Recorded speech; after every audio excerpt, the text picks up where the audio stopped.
And number 2, Black Cats fans back again. Yeah. It was a bit of an odd game on Wednesday, wasn't it, really? You had Sunderland who couldn't really pass the ball. You had Chelsea who couldn't really find first gear. And while they got the win, they weren't really worthy of it, were they, to be honest? Sunderland doing probably the worst tactic ever, which bizarrely worked. Wednesday was really a bizarre day. Sunderland sitting back, allowing Chelsea on the ball, and then counter-attacking them. But how many times this season have we seen Chelsea using that tactic? Rather surreal.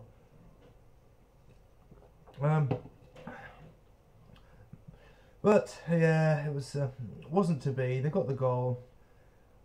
I mean, Chelsea had more of the ball, but you've got to, you know, I think it'd be hard to argue to say Chelsea deserved the win.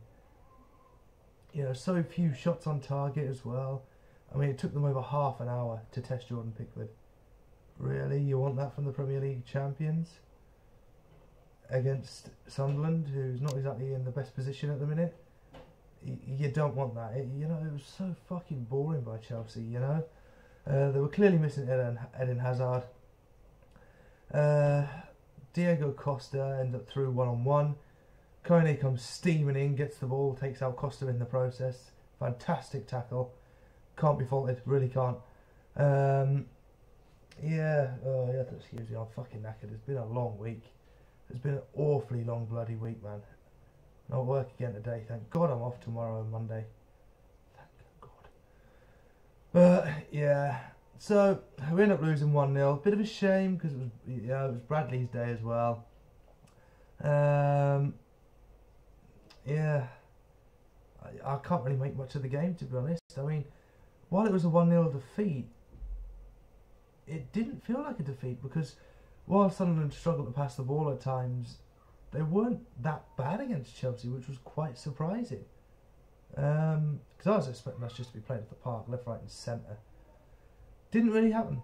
Chelsea would get the ball up to the box and do nothing with it. I mean, they might have well fielded just an entire team of Adnan Januzaj, really.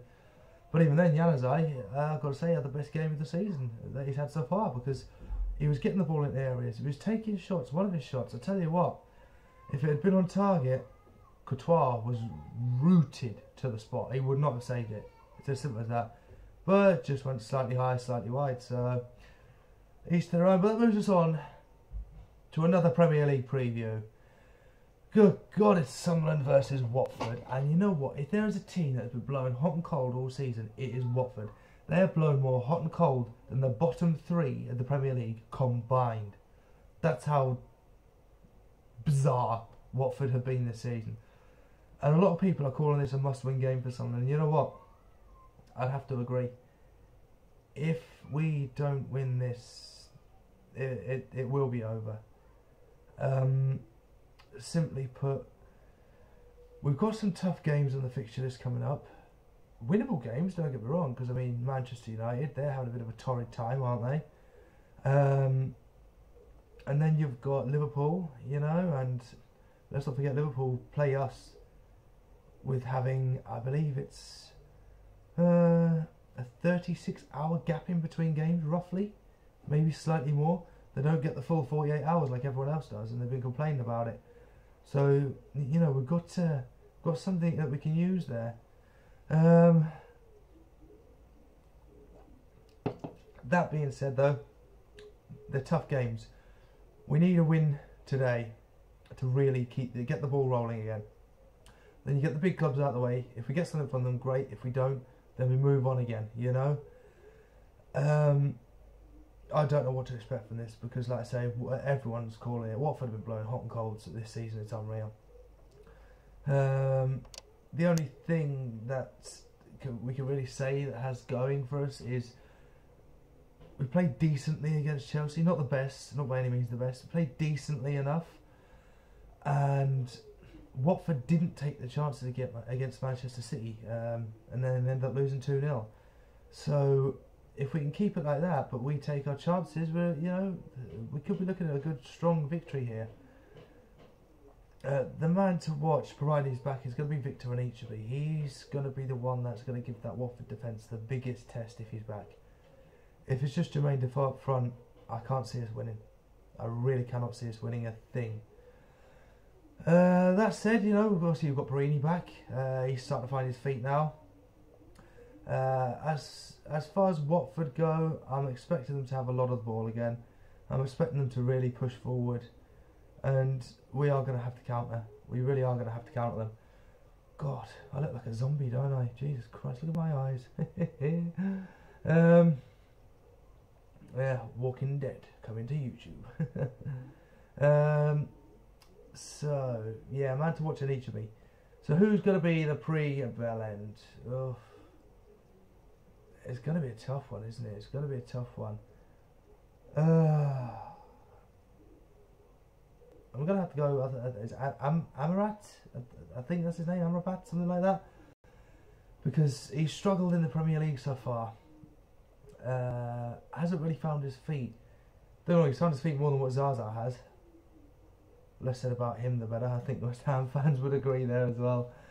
So yeah, it's he's going to go down as the PB for the game, because if he finds his feet, you know it's going to fucking be against us. If he doesn't, then I mean, Jesus Christ, he's going to struggle for the rest of the season. That's for damn sure.